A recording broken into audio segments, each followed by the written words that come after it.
వరుస ఎన్కౌంటర్స్ తో మావోయిస్టులలో కోలుకోలేని దెబ్బ తగులుతుంది. అదే విధంగా 2 రోజుల క్రితం జరిగిన ఒరిస్సా మరియు ఛత్తీస్‌గఢ్ బార్డర్ లో జరిగిన ఎన్కౌంటర్ లో దాదాపు 24 మంది మావోయిస్టులు అయితే మృతి చెందారు. ఇందులో కేంద్ర కమిటీ సభ్యుడైన చలపతి మరణించడం కూడా వాళ్ళకి కోలుకోలేని దెబ్బగానే అనుకోవచ్చు. సో ప్రస్తుతం జరుగుతున్న ఈ ఎన్కౌంటర్లు కానీ ఈ మావోయిస్టులు ఎందుకు ఈ విధంగా మావోయిస్టులుగా మారుతారు, అసలు ఏంటి అన్న పూర్తి వివరాలు మనతో మాట్లాడడానికి ప్రస్తుతం ఇక్కడ నార్ల రవి గారు ఉన్నారు. మరిన్ని విషయాలు వారిని అడిగి తెలుసుకుందాం. సో సార్ చెప్పండి, అసలు ఇప్పుడు మనం గత ఏడాది నుంచి చూసుకున్నప్పటికీ కూడా వరుసగా మావోయిస్టుల పైన ఎన్కౌంటర్స్ అయితే జరుగుతున్నాయి. అంటే ఈ ఎన్కౌంటర్స్ అనేవి వాళ్ళు ఎంతో జాగ్రత్తగా ఉంటారు, వాళ్ళ ప్లాన్స్ అనేవి వేరుగా ఉంటాయి. అసలు ఈ ఎన్కౌంటర్స్ జరగడానికి వాళ్ళ ప్లాన్స్ లో వైఫల్యం ఉందంటారా? ఒకటండి, ఇప్పుడు ఈ జరుగుతున్న ఎన్కౌంటర్లలో చాలా మట్టుకు అంటే ఈ గత 2 ఏళ్ళుగా చూస్తే ఎన్నో ఎన్కౌంటర్లు చాలా. ఈరోజు బస్తర్లో ప్రపంచంలో అత్యధికంగా సైనిక మోహరింపు ఉన్న ప్రాంతాల్లో బస్తర్ ప్రాంతం ఒకటి. అంటే అక్కడ ఒక నలుగురు ఆదివాసీలు ఉంటే ఒకరు, కొన్ని ప్రాంతాల్లో అట్లా ఉంటే, కొన్ని చోట్ల అంటే కొన్ని ప్రాంతాల్లో అయితే ఒక ఆదివాసీకి ఒక 5-6 పోలీసులు అంత తీవ్రంగా సైనిక బలగాలను అక్కడ కేంద్రీకరించి కేంద్ర రాష్ట్ర బలగాలు, దాంతోపాటు అక్కడి స్థానిక ఆదివాసీలను రిక్రూట్ చేసుకొని డిఆర్జీ అని ఏర్పాటు చేసిన వాటితోటి ఈ కారణంగా అంటే చాలా పెద్ద ఎత్తున ఈరోజు అదే నేను అన్నట్టు ప్రపంచంలోనే అతి ఎక్కువగా పోలీసుల కాన్సన్ట్రేషన్ ఉన్న ప్రాంతం ఈరోజు బస్తర్. అందువల్ల ఈరోజు అంత పెద్ద ఎత్తున ఎన్కౌంటర్లు జరుగుతున్నాయి. అయితే అదే సమయంలో చాలామందిని గ్రామీణులను కూడా పట్టుకొని కాల్చి చంపుతున్నారు. ఒక ఎన్కౌంటర్లో ఈ మధ్యనే జరిగిన ఒక ఎన్కౌంటర్లో దస్రు అనే కామ్రేడ్ను కూడా ఆయన తన ఏజ్ సమస్య వల్ల అసలు లేచి నడవలేని పరిస్థితిలో ఒక గుడిసెలో ఉండి ఆయనకు రక్షణగా ఆయన పనులు చూడడానికి ఉంటే ఇంకొక కామ్రేడ్ వాళ్ళిద్దరు మాత్రమే ఉన్నప్పుడు ఆ ఇంటిని చుట్టుముట్టి వాళ్ళిద్దరిని చంపడం కాకుండా చుట్టూలో పొలాల్లో పనిచేస్తున్న 6 గ్రామీణుల్ని ఆదివాసీలను కాల్చి చంపిండ్రు. వాళ్ళందరినీ ఎన్కౌంటర్ పేరుతో చూస్తున్నారు. ఇట్లా దాదాపు ప్రతి ఎన్కౌంటర్లో కొంతమంది నిజంగా విప్లవకారులు, దళాలు, ఆయుధాలు చేపట్టిన వారు ఉంటే గ్రామీణులను కూడా చాలామందిని అట్లా చంపుతున్నారు. ఇంకొకటి, ఒకవేళ ఆ ఎన్కౌంటర్లో గాయపడిన వాళ్ళు ఉన్నా కూడా వాళ్ళని కూడా తర్వాత చిత్రహింసలు పెట్టి చంపుతున్నారు. ఇట్లా జరుగుతున్నది. దీనికి తోడు ఈ కాన్సన్ట్రేషను, పెద్ద ఎత్తున టెక్నాలజీని ఉపయోగించడము, ఆ కారణాల వల్ల ఇవి జరుగుతున్నాయి. ఇంత పెద్ద ఎత్తున మారణకాండ అక్కడ జరుగుతుంది. సో అంటే ఇప్పుడు మీరు అన్నట్టు మావోయిస్టులకు కంచుకోటగా ఉండేది బస్తర్. ఇప్పుడు ఆ ప్లేస్ మొత్తం కూడా పోలీసుల అదుపులో ఉంది అంటే ఇప్పుడు పోలీసులు వాళ్ళని పట్టుకుంటారన్న ఒక ఉద్దేశంతో వాళ్ళు వేరే ప్రాంతాలకు వెళ్ళే అవకాశం ఉంది. సో అంటే ఇప్పుడు ఈ వేరే ప్లేసెస్కి ఏదైతే వెళ్ళాలని అనుకునే సమయంలో ఇంకా పోలీసులకు చిక్కే అవకాశాలు ఉన్నాయంటారా? అంటే పోలీసులకు చిక్కడం అంటే ఇట్లాంటి దిగ్బంధము ఎక్కడైనా అంటే ఇంత పెద్ద ఎత్తున పోలీసు కాన్సన్ట్రేషను ఉండడం వల్ల అంటే ఈ పరిస్థితి వస్తుందని ముందే మావోయిస్టు పార్టీకి ఒక అవగాహన ఉంది. అంటే చరిత్రలో కూడా ఇప్పుడు చైనాలో మనం చూస్తే, చైనాలో ఒకప్పుడు విప్లవ పార్టీ దగ్గర 3 లక్షల సైన్యం ఉంటే చాలా దిగ్బంధనం జరిగి పెద్ద ఎత్తున ఇది అయిన తర్వాత 30,000 మంది సైనికులు మాత్రమే మిగిలిపోయినారు. అంటే కమ్యూనిస్ట్ పార్టీ, ప్రజా విముక్తి సైనికులు. అటువంటి పరిస్థితిలో అక్కడి నుండి వాళ్ళు వేరే ప్రాంతానికి వెళ్ళి మళ్ళీ శక్తులు కూలగొట్టుకొని ఒక 10-15 ఏళ్లలో విప్లవం విజయవంతం చేసుకున్నారు. ఇప్పుడు సాధారణంగా బస్తర్ను, ప్రత్యేకించి మాడ్ ప్రాంతంలో ఈరోజు మీరు చూడొచ్చు, కొంతకాలం కిందట అక్కడ సైనిక శిక్షణ పేరుతోటి ఒక 5,000 స్క్వేర్ కిలోమీటర్స్ని సైన్యానికి అధీనం చేయాలి అనేది. అంటే వాళ్ళు ప్రత్యక్షంగా మావోయిస్టు వ్యతిరేక దీంట్లో పాల్గొనకపోయినా పరోక్షంగా పాల్గొనేటట్టుగా, అంటే ఆ ప్రాంతాన్ని అంతా అసలు మాడు ప్రాంతం ఉండేదే 5,500 చదరపు కిలోమీటర్లు అయితే దాంట్లో అంత పెద్ద ఎత్తున సైనిక శిక్షణ పేరుతోటి స్వాధీనం చేసుకుంటే ఇక అక్కడి నుంచి ఆదివాసులను వెళ్ళగొట్టి మొత్తం స్వాధీనం చేసుకోవాలి. ఇవన్నీ జరుగుతున్నది ఎందుకంటే అక్కడ వీళ్ళని ఆదివాసులను వెళ్ళగొట్టి విప్లవోద్యమాన్ని అణచివేసే పేరుతోటి మన్మోహన్ సింగ్ కాలం నుండి కూడా ఇది బిగ్గెస్ట్ ఇంటర్నల్ థ్రెట్ అని చెప్పి మావోయిస్టులను నిర్మూలిస్తామని, ఇప్పుడైతే అమిత్ షా అయితే 2026 ఏప్రిల్ కల్లా నిర్మూలిస్తామని, అందుకే అంత పెద్ద ఎత్తున ఫోర్స్ని అక్కడ కాన్సన్ట్రేట్ చేసింది. అయితే ఈ పరిస్థితి వస్తుందని ముందే అంచనా లేవా అంటే తప్పనిసరిగా ఉన్నాయి ఎన్నో. అంటే చరిత్ర నుంచి నేర్చుకున్నప్పుడు అందుకే ఒకప్పుడు తెలంగాణలో ఇటువంటి పరిస్థితి వస్తుందనే దండకారణ్యంలోకి విప్లవకారులు ప్రవేశించారు. అట్లాగే బస్తర్కు మాత్రమే ఇది కాకుండా ఒడిశాలో ఇంకా మహారాష్ట్ర మధ్యప్రదేశ్ బార్డర్లో ఎక్స్టెండ్ కావడానికి కూడా వాళ్ళు ప్రయత్నాలు చేస్తూనే ఉన్నారు. అందుకే ఇప్పుడు ఒకవేళ మాడు ఇంత చాలా ఎక్కువ కాన్సన్ట్రేషన్ వల్ల ఒక మాడు ప్రాంతాన్ని కోల్పోయినా అది తాత్కాలిక విజయంగా, లేదా వాళ్ళు ప్రభుత్వము అమిత్ షా ఇది మాది సంపూర్ణ విజయం అని ప్రకటించినా అది విప్లవకారులు దాని నుండి బయట పడటానికి వాళ్ళ ప్రయత్నాలు వాళ్ళు చేస్తూనే ఉంటారు. ఆ సమయంలో ఇటువంటివి జరగవచ్చు, జరగకపోవచ్చు, చెప్పలేము. అంటే కొన్నిసార్లు కొత్త ప్రాంతానికి వెళ్ళినప్పుడు, లేదా కొత్త ప్రాంతం అని కూడా కాదు, గతంలోనే కొంచెం విడిగా ఉన్న చోట, కొంత తక్కువ ఇది ఉన్న చోటకి వెళ్ళినప్పుడు ఆ క్రమంలో కూడా ఎన్కౌంటర్లు చేసి ఇట్లాంటి నిజమైన ఎన్కౌంటర్లు కావచ్చు, అట్లాంటి వాటిల్లో కొంతమందిని దెబ్బతినే అవకాశం ఉంటుంది. అయినా ఈ పరిస్థితులు అయితే అంటే చాలా క్లిష్టమైన పరిస్థితులు, చాలా ఇది విప్లవోద్యమంపై దాడిగా మాత్రమే ఈ దేశ ప్రజలు ఎవ్వరూ చూడకూడదు. ఎందుకంటే బస్తర్ ప్రాంతం కానీ ఛత్తీస్గఢ్ ప్రాంతం కానీ ఈ దేశపు ఆక్సిజన్ లాంటిది. అంటే దట్టమైన అడవులు ఉన్న ప్రాంతాలు, ఒకటి ఈశాన్య రాష్ట్రాలు, ఛత్తీస్గఢ్, బస్తరు, మధ్యప్రదేశ్, అంటే మధ్య భారతంలో ఉన్న ఈ అడవులు. కాబట్టి ఈ జరిగే ఇది అంటే అదేదో విప్లవోద్యమాన్ని మావోయిస్టులను అణిచివేసే ఉద్యమంగానే కాకుండా అది ఆదివాసులను అక్కడ వెళ్ళగొట్టి అక్కడి మినరల్స్ని విదేశాలకు, పెద్ద పెద్ద కంపెనీలకు, అదానీ అంబానీ లాంటి వాళ్ళ కంపెనీలకు కట్టబెట్టడానికి జరుగుతున్న ప్రయత్నము. రెండోది, ఆ అడవులు అంత పెద్ద ఎత్తున నాశనం చేస్తే, లక్షల ఎకరాలని నాశనం చేస్తే అది మనకు మొత్తం భారత ప్రజానీకానికి అది నష్టం, ఒక ఆదివాసులకు మాత్రమే కాదు. ఇది మనం గుర్తించుకోవాలి. ఉదాహరణకి ఇప్పుడు నార్త్ ఛత్తీస్గఢ్లో హస్దేవ్ అరణ్యాలు అని చెప్పేసి పెద్ద ఎత్తున అక్కడ మూవ్మెంట్ జరుగుతుంది. అక్కడ కూడా పెద్ద పెద్ద యంత్రాలను పెట్టి ఒక్క రోజుల్లో లక్షల చెట్లను కొట్టేస్తున్నారు. అది బొగ్గు అక్కడ ఉంది అని. ఖనిజ నిక్షేపాలన్నీ మన దేశంలో అడవి ప్రాంతాల్లో ఉన్నాయి. మరి మొత్తం అడవులను దీనివల్ల ఇట్లా నాశనం చేసుకోవాలా అనేది కూడా మొత్తం సమాజం ఆలోచించాల్సిన పరిస్థితి. ఇది ఒక్క ఆదివాసీల సమస్యగానో మావోయిస్టుల సమస్యగా మాత్రమే చూడకూడదు.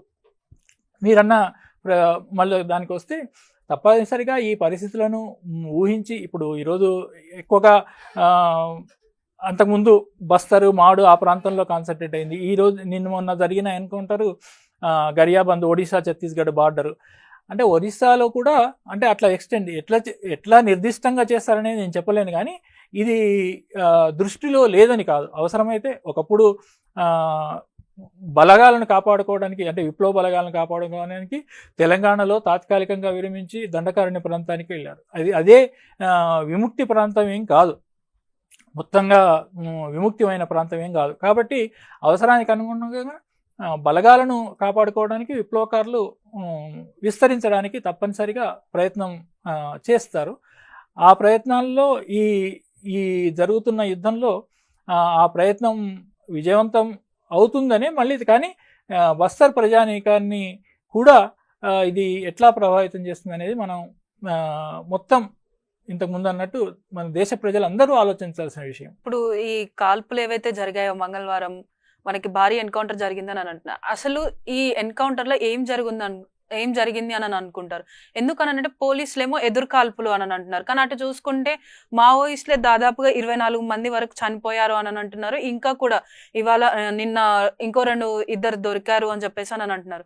కానీ ఇటు పోలీసులు మాత్రం ఎదురు కాల్పుల వల్లనే వాళ్ళు చనిపోయారు, మా పైన ఫైర్ చేస్తే మేము ఫైర్ చేసామని అంటున్నారు. కానీ ఇటు పోలీసులలో మాత్రం ఎలాంటి నష్టాలు లేవు అని చెప్పేసి చెప్తున్నారు. అంటే దీన్ని నిజంగానే ఎన్కౌంటర్ అనుకోవచ్చా, లేకపోతే ఎదురు కాల్పులు అనుకోవచ్చా?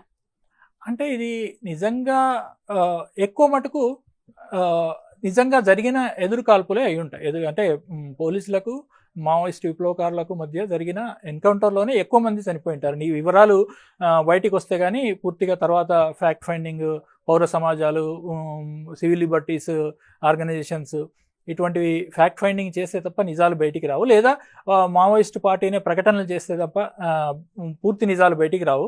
ఎందుకంటే మనం చాలాసార్లు అంటే ఈ ఎన్కౌంటర్లు అయితే తప్పనిసరిగా ఎన్కౌంటర్ అయితే జరిగి ఉంటుంది, అందులో డౌట్ ఏం లేదు.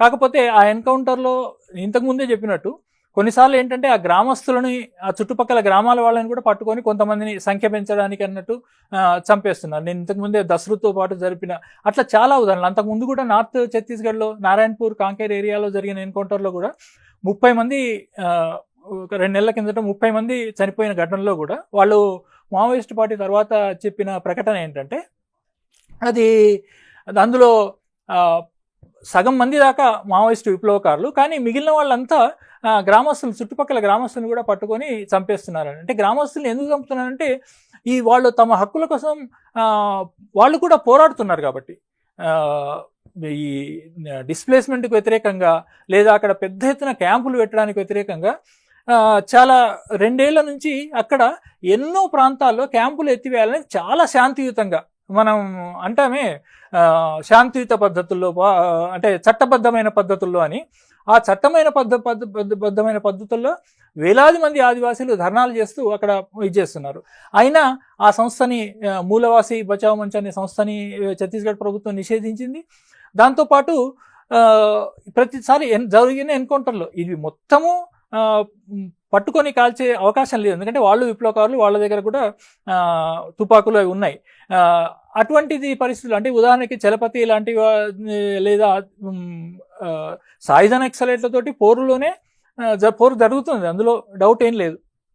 కానీ దాంతోపాటు పెద్ద ఎత్తున ఇట్లా చుట్టుపక్కల వాళ్ళని చంపడం, లేదా ఒక్కసారి చాలాసార్లు ఏం చేస్తున్నారు, అది గాయపడ్డ వాళ్ళని, పడిపోయిన వాళ్ళని కూడా తర్వాత టార్చర్ చేసి కానీ, లేకపోతే దగ్గర నుంచి కాల్చి చంపి కానీ అట్లా కూడా చంపేస్తున్నారు. అంటే ఇంత దారుణంగా ఈరోజు అక్కడ జరుగుతున్నది. అందువల్ల అంటే పార్షియల్లీ అంటే ఒక్కొక్క ఘటన గురించి వాళ్ళు తర్వాత ఫ్యాక్ట్ ఫైండింగ్ తర్వాతనే తెలియగలుగుతుంది, కానీ ఇవి పూర్తిగా అసలు అంటే మన ఇక్కడ పట్టణ ప్రాంతాల్లోనూ ఒకప్పుడు పట్టుకొని చంపిన అటువంటి పూర్తి దొంగ ఎదురు కాల్పులు కాదు, పార్షియల్గా ఎదురు కాల్పులే అవి. అయితే దాంట్లో దొంగ ఎదురు కాల్పుల్లో కూడా చంపిన వాళ్ళు కూడా ఒక్కొక్క ఘటనలో ఉన్నారు. ఏ ఘటనలో ఏమున్నారు అనేది మనం చెప్పలేం, వాళ్ళ అక్కడ స్థానికంగా స్టేట్మెంట్ ఇస్తున్నారు తప్ప. రెండోది ఏంటంటే పోలీసులు అసలు గాయపడడం లేదు, చనిపోవడం లేదు అనేది ఉంటే అది నిజం కావచ్చు, కాకపోవచ్చు కొన్నిసార్లు. ఎందుకంటే ఇది ఈ విప్లవకారుల మొరేల్ పెరుగుతుందని, లేదా అక్కడ ఫోర్స్ మొరేల్ జనరల్గా ఓవరాల్గా తగ్గుతుందని అన్నిసార్లు నిజాలు బయట పెట్టకపోవచ్చు కూడా. అది కూడా ఒక అవకాశం ఉంది, అంటే చనిపోయారని నేను అనట్లేదు, అది కూడా ఒక అవకాశం ఉంది. కొన్ని ఘటనల్లో అట్లా విన్నాం, అంటే అప్పుడు జరిగిన ఘటనలో అసలు నష్టం ఏది జరగలేదు అన్న తర్వాత అక్కడి నుంచి లేదు పోలీసుల శవాలను తీసుకెళ్లారు అని గ్రామీణులు చెప్పిన ఘటనలు అట్లాంటి విన్నాం, పేపర్లలోనే వచ్చాయి అట్లా. కాబట్టి ఈ ఘటనల్లో ఏమీ జరగలేదా, పోలీసులకైనా నష్టం జరిగిందా అంటే చెప్పలేం. జరిగిండొచ్చు, నష్టం జరిగిండొచ్చు, ప్రాణ నష్టం జరిగిండొచ్చు, జరగకపోయిండొచ్చు.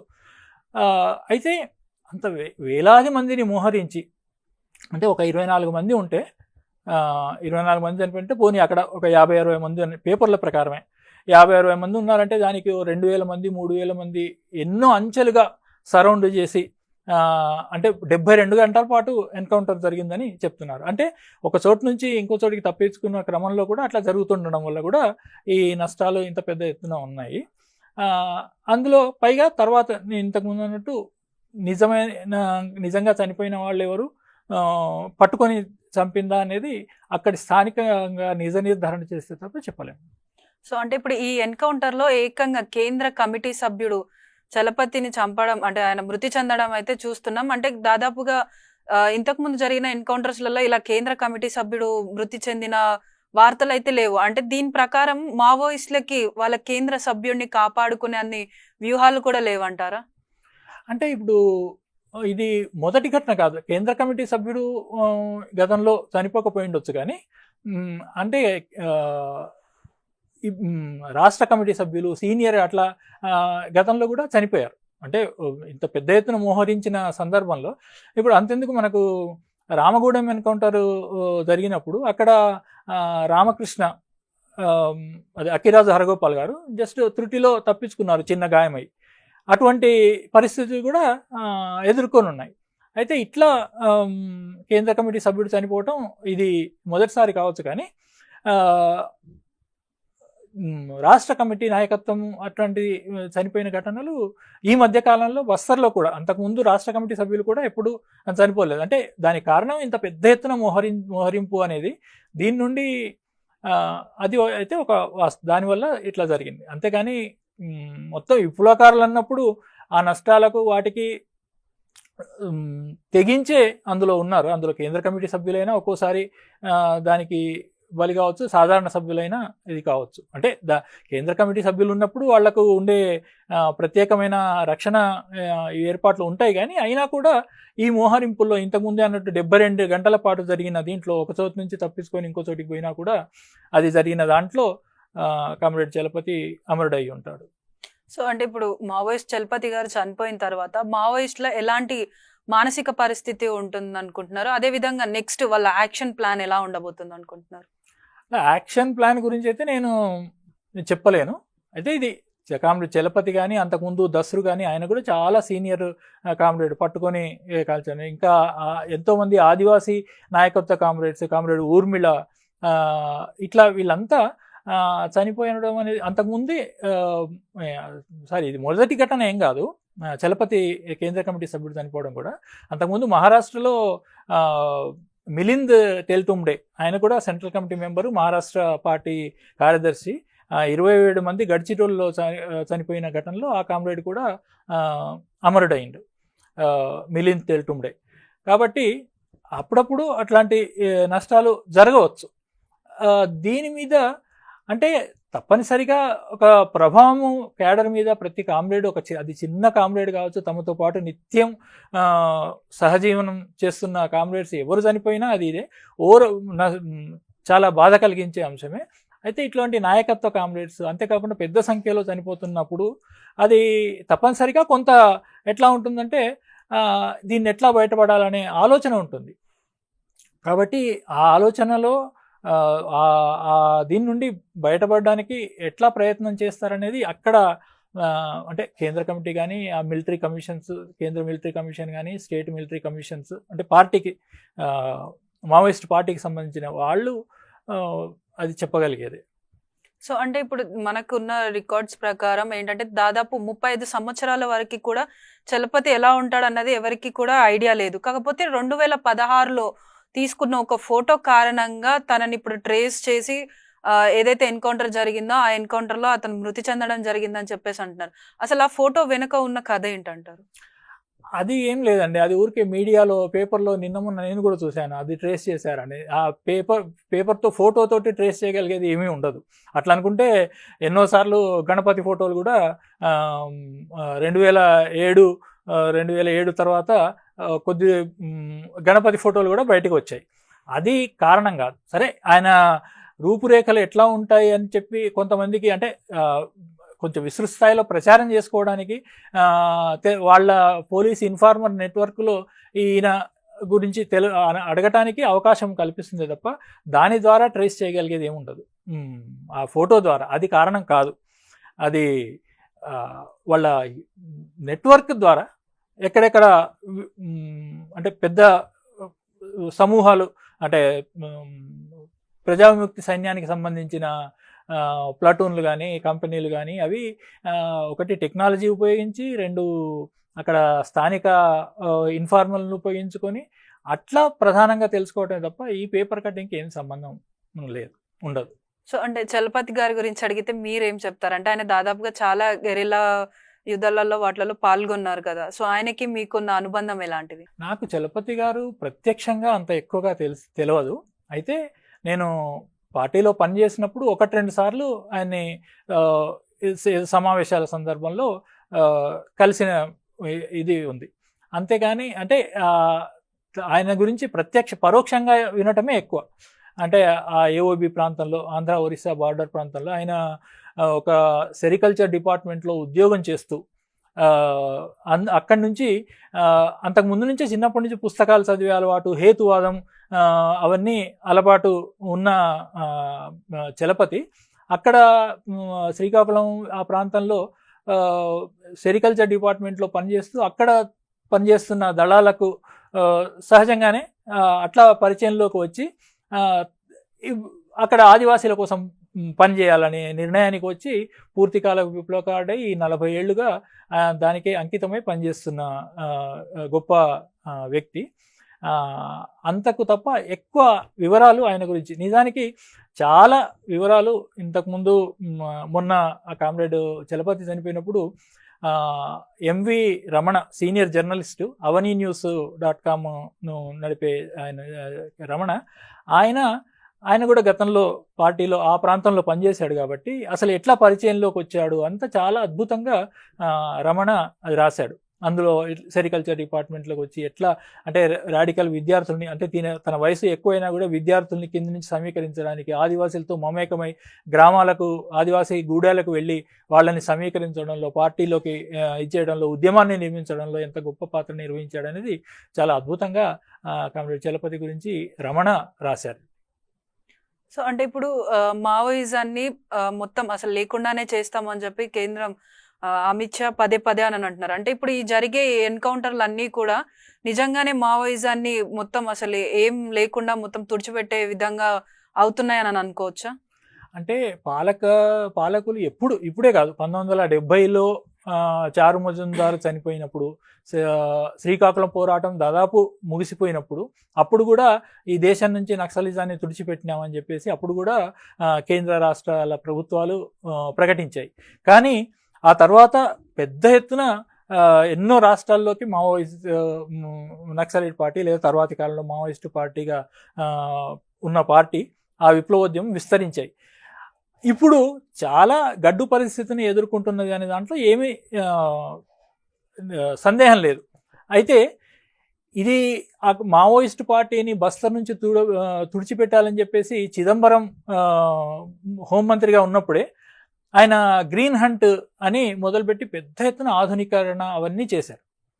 స్పెషల్ ఫోర్సెస్ ట్రైనింగ్, సిఆర్పిఎఫ్ బలగాలను కానీ పోలీసు బలగాలను కానీ గ్రేహౌండ్స్ తరహాలో స్పెషల్ ట్రైనింగ్ ఇప్పించడం, జంగల్ వార్ఫేర్లో ట్రైనింగ్ ఇప్పించడం కానీ, అత్యంత దుర్మార్గమైన సల్వాజుడుం అనే మారణకాండను జరిపించడం కూడా అప్పుడు ప్రకటించినప్పుడు 2005లో సల్వాజుడంని ప్రకటించినప్పుడు 2009-10 కల్లా మేము మావోయిస్టు పార్టీని తుడిచిపెట్టేస్తామని అప్పుడు ప్రకటించారు. తర్వాత అంటే ఈ గోల్ పోస్టును కేంద్ర పరంగానే ఇప్పుడు మోదీ అమిత్ షాలు కానీ షిఫ్ట్ చేస్తున్నారు. 2016 ఏప్రిల్ కల్లా మొత్తం మావోయిస్టు ముక్త్ భారత్ని ఏర్పరుస్తామని చెప్పేసి అమిత్ షా అంటున్నాడు. మావోయిస్టు ముక్త్ భారతే కాదు, అసలు మోదీ షా అంటున్నది అంతకుముందు బీజేపీ కాంగ్రెస్ ముక్త్ భారత్ నిర్మించాలని, అంటే ఒక మావోయిస్టు ముక్త్ భారత్నే మోదీ షాలు నిర్మించుకోవాలని అని అనుకోవడం లేదు. అసలు దేశంలో ఎటువంటి ప్రతిఘటన, ఎటువంటి అపోజిషను, తమల్ని ప్రశ్నించే వాళ్ళు లేకుండా ఉండడం కోసం అటువంటి భారత్ నిర్మించాలని మోదీ షాలు ఈరోజు ప్రయత్నం చేస్తున్నారు. అయితే ఈ ప్రశ్నించే వాళ్ళల్లో అతి తీవ్రంగా ప్రశ్నిస్తున్న వాళ్ళు ఆదివాసీ, అంటే ఆ మినరల్స్ మొత్తము కాపాడడానికి ఆదివాసులు చేస్తున్న పోరాటానికి దన్నుగా నిలబడి గట్టిగా ఉన్నది మావోయిస్ట్ పార్టీ. కాబట్టి దాన్ని అణిచివేస్తే తప్ప, నిర్మూలిస్తే తప్ప తమ అధీనంలోకి పూర్తిగా, అంటే అక్కడి మినరల్స్ అన్నీ రావని, అవి అదాని అంబానీలకు, వేదాంత అగర్వాల్కు అప్పచెప్పలేమని మేము చేస్తామని చెప్పేసి ప్లాన్స్ అయితే చాలా వాళ్ళు వేసుకుంటున్నారు. కానీ ప్రజల సమస్యలు, ఇప్పుడు ఆదివాసులని లక్షలాది మంది ఆదివాసులని అక్కడి నుంచి భూమి నుంచి నిర్వాసితులను చేస్తామంటే, ఉదాహరణకి ఇప్పుడు పాలస్తీనాలో గాజా నుంచి కానీ ప్రతి చోటి నుంచి అంత బాంబులు వేసి లక్షల మందిని నిర్వాసితులను చేసి 50,000 మందిని చంపి మేము విజయం సాధించామని ఇజ్రాయెల్ అనుకుంటే అది ఎప్పటికీ అది సరిపోదు. అట్లాగే ఈ దేశంలో కూడా ఇప్పుడు అమిత్ షా ప్రకటించినట్టు 2016లో ఏప్రిల్ కల్లా మేము మావోయిస్ట్ ముక్త భారత్ను చేస్తామనంటే అది సాధ్యం కాని పని. ఒకవేళ అటువంటిది అనేది అన్నట్టు అసలు ఒక మావోయిస్ట్ ముక్త భారతే కాదు, అపోజిషన్ ముక్త్ చేయాలనేది వాళ్ళ ఇది, అది ఎప్పటికైనా సాధ్యమయ్యే పని కాదు. సో అంటే ఇప్పుడు కూంబింగ్స్ జరుగుతున్నప్పుడు పోలీసులు వాళ్ళు ఎంతో ప్లాన్ తోటి అన్ని ఒక పక్క ప్రణాళికతో వచ్చి చేస్తూ అంటారు. సో అలా పోలీసులను ఎదుర్కొనేంత స్థాయి మావోయిస్టులకు ఉందంటారా? అది అంటే ఎదుర్కోవడానికి రకరకాల, అంటే ఒకప్పుడు ఇది అంటే యుద్ధం జరుగుతున్నది అక్కడ. ఆ యుద్ధంలో కొన్నిసార్లు పోలీసులది పై చేయి కావచ్చు, కొన్నిసార్లు మావోయిస్టులది పై చేయి కావచ్చు. ఇప్పుడు ఖచ్చితంగా పోలీసులు, సైనిక బలగాలది పై చేయిగా ఉన్నది. కానీ దీన్ని ఎట్లా అంటే ప్రజాయుద్ధ వ్యూహంలో భాగంగా ఎట్లా ఎదుర్కొని బయటపడగలుగుతుంది అది నేను చెప్పడం కష్టము.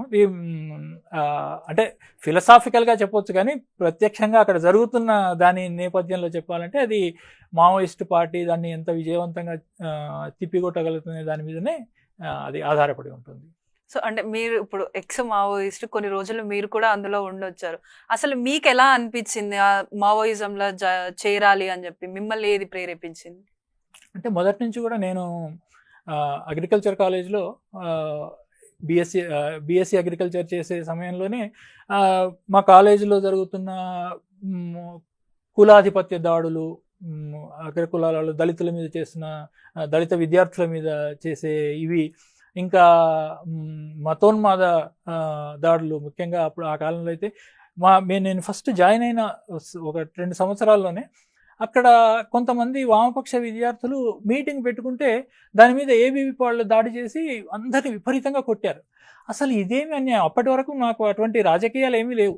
ఇదేమి అన్యాయం? వాళ్ళు మాట్లాడుకుంటుంటే దాడి చేసి కొట్టడం ఏంటి అని అట్లా ఆలోచించడం. అప్పటికే నాకు సాధారణంగా పుస్తకాలు బాగా చదివే అలవాటు ఉండడంతో ఈ సిటీలో జరిగే వామపక్ష మీటింగ్లు అవి అటెండ్ అవుతూ అట్లా క్రమంగా మా ఊళ్ళో కూడా చిన్నప్పటి నుంచి అంటరానితనం ఇట్లాంటివి ఊళ్ళో ఉండటాన్ని చూసిన వాళ్ళు ఇవి తప్పు, ఇవన్నీ పోవాలి అనే ఆలోచనలు క్రమంగా అయితే దాంతోపాటు ఈ మా అగ్రికల్చర్కి సంబంధించిన చూసినప్పుడు కూడా అసలు మా విద్యా విధానం అంతా అమెరికన్ డ్రైవ్డ్ విద్యా విధానం. ఇదంతా ఏంటిది? అసలు మన దేశ అవసరాలకు అనుగుణంగా విద్యా విధానం ఎందుకు లేదు? ఈ గ్రీన్ రెవల్యూషన్ పేరుతోటి ఎంత దుర్మార్గంగా పెస్టిసైడ్స్ ఇటువంటి అగ్రికల్చర్, అంటే మన దేశ స్థానిక పరిస్థితులకు అనుగుణంగా జరిగే వ్యవసాయం కాదే ఇది. ఇక్కడి రైతుల అవసరాలను తీర్చేటట్లు వ్యవసాయం కాదే. ఇటువంటి, అంటే ఒకవైపు సమాజంలో జరుగుతున్న ఇది, రెండోది ఒక అగ్రికల్చర్లో ఈ unscientific course, unscientific agriculture methods ఈ దేశంలో అడాప్ట్ చేస్తున్న దాని పట్ల, దాంతోపాటు ఇవన్నీ అంటే ఈ పెద్ద ఎత్తున పెస్టిసైడ్స్, ట్రాక్టర్లు, ఫర్టిలైజర్స్ ఇవన్నీ ఏ కంపెనీలకు ఎట్లా ఉపయోగపడుతున్నాయి, ఈ అధ్యయనం వల్ల కూడా ఇవి పెద్ద ఎత్తున సామ్రాజ్యవాద కంపెనీలకు, ఎంఎన్సీలకు, అంటే మన దేశ సంపదని పెద్ద ఎత్తున విదేశీ కంపెనీలు దోచుకోవడానికి పోతున్నవే. దాంతోపాటు మన దేశంలో ఇంత అంటే భూమి లేని వాళ్ళు, ఇంత కోట్ల మంది దళితులు, ఇతర వెనుకబడిన కులాల వాళ్ళు ఉండంగా వాళ్లకు అసలు ఏమాత్రం వ్యవసాయం చేయని వాళ్ళ చేతుల్లో పెద్ద ఎత్తున భూమి ఉండడం, ఇది చాలా అన్యాయం అనిపించింది. అట్లాగే ఫ్యాక్టరీ కార్మికుల పరిస్థితి, ముఖ్యంగా నాకు ప్రత్యక్ష అనుభవం కానీ అధ్యయనం వల్ల, రైతాంగాన్ని అయితే ప్రత్యక్ష అనుభవం కూడా ఊళ్ళ నుంచే వచ్చిన వాళ్ళం కాబట్టి ఇవి అన్నీ, ఈ అసమానతలు పోవాలి. దేశంలో శ్రమ దోపిడీ ఉండకూడదు. దేశంలో ఈ దేశం నిజమైన స్వాతంత్రాన్ని, అంటే సామ్రాజ్యవాదపు దోపిడీ నుండి విముక్తమైన దేశం కావాలి. వీటికి మార్క్సిజమే ఇది మార్గాన్ని చూపిస్తుంది. ఆ మార్క్సిజాన్ని ఆచరిస్తున్న పార్టీగా ఆనాడు పీపుల్స్ పవర్ పార్టీ రాడికల్ విద్యార్థిగా మొదలైన పీపుల్స్ పవర్ పార్టీ, అట్లా విప్లవోద్యమం వైపు వచ్చాను. సో అంటే మరి ఆ మావోయిజం నుంచి మీరు ఎలా బయటకు వచ్చారు? నేను ఢిల్లీలో అగ్రికల్చర్లోనే పిహెచ్డి చేస్తూ 1997-98 ప్రాంతంలో పిహెచ్డి వదిలేసి బీహార్, జార్ఖండ్లో పని చేయడానికి వెళ్ళానండి. అక్కడి గ్రామాల్లో, అక్కడి అడవుల్లో పని చేయడానికి వెళ్ళాను. అక్కడ అప్పటి నుంచి 2009 దాకా అక్కడే పనిచేస్తూ ఉంటున్నాను. 2009లో పని మీద పాట్నా నగరానికి వచ్చినప్పుడు ఏదో వాళ్ళ నెట్వర్క్లో ఎట్లా మొత్తం మీద నేను ఉండే ప్రాంతం అట్లా తెలుసుకొని అంటే పట్నాకు వచ్చినప్పుడే ఒక 10 రోజుల పాటు అక్కడ ఉన్నాము. మా వైఫ్ కూడా అక్కడ వచ్చిండినది. మొత్తమే వాళ్ళ నిఘా పద్ధతుల్లో మా ఆసుపాసులు తెలుసుకొని 2009 అక్టోబర్లో మమ్మల్ని అరెస్ట్ చేశారు ఇద్దరిని. అంటే మొదలు నన్ను అరెస్ట్ చేసి నిజానికి అనుకోకుండా నేను బయటపడ్డాను. నిజానికి అప్పుడు ఎన్కౌంటర్లో చంపేసే ఉద్దేశంతో తీసుకొస్తుండినారు. నా వైఫ్ని ఆ రోజు అరెస్ట్ చేయలేదు. నన్ను తీసుకొచ్చి నేను అడిగిన నన్ను ఇట్లా పట్టుకున్న కొద్దిలో కొంచెంసేపటికే నేను అడిగాను, నన్ను ఎక్కడ మహబూబ్నగర్ తీసుకెళ్ళి చంపేస్తారా, హైదరాబాద్లో చంపేస్తారా అంటే, నేను పనిచేసింది హైదరాబాదు ఇది అంటే, నీవు నిర్ణయించుకోవాలి ఇట్లా అన్నారు. అయితే వేరే కారణాల వల్ల అక్కడ నాకు ఒక చోట ఒక 4-5 గంటలు ప్రయాణం ఇటువైపు సౌత్ వైపు ప్రయాణిస్తున్న ఒక చోట అవకాశం దొరికి నేను కేకలు వేయడంతో అక్కడి ప్రజలు ఇదేదో జరుగుతున్నది అని ఆపడం వల్ల నేను బయటపడ్డా. ఆ తర్వాత నా విషయం ఎట్లాగో బయటపడిపోయింది కాబట్టి నా భార్యను కూడా నెక్స్ట్ డే అరెస్ట్ చేశారు. అట్లా అప్పటి నుంచి 2009 నుంచి 2016 దాకా నేను హజారీబాగ్ జైల్లో, చెర్లపల్లి జైల్లో, విశాఖపట్నం జైల్లో కేసులు ఎదుర్కొని వాటన్నిటిలో మొదలు బెయిల్ మీద, తర్వాత మొత్తం కేసులన్నీ అయిపోయాయి. ఆ తర్వాత నా ఆరోగ్య పరిస్థితులు వీటి వల్ల నేను ఇంకా మళ్ళీ విప్లవోద్యమంలోకి ప్రత్యక్షంగా వెళ్ళలేదు. అయితే ఈ సమాజంలో మార్పుకు ఇవన్నీ తప్పనిసరి అవసరమైనవి అనే దాంట్లో మాత్రం ప్రగాఢ విశ్వాసాన్ని ఇప్పటికీ కలిగి ఉన్నాను. దాంతోపాటు ప్రస్తుతం నాకు అనుకూలమైన ఈ పరిస్థితులు అనుకూలించే రీతిలో సామాజిక పోరాటాల్లో పాల్గొనాలనే దృక్పథంతో ఉన్నామండి. సో చూస్తున్నారు కదా, ఇది మావోయిస్ట్ నుంచి ఎక్స్ మావోయిస్ట్గా అయిన నార్ల రవి గారి స్టోరీ. అదే విధంగా ఏదైతే ఇప్పుడు జరుగుతున్నటువంటి ఎన్కౌంటర్ల పరిస్థితి పైన ఆయన ఏమనుకుంటున్నారో, అసలు అది దాని లోపల ఉండే విషయాలు ఏంటన్నది కూడా మనతో తెలిపారు. సో ఇది ఇవాల్టి programme. For more videos like this, subscribe Big TV channel.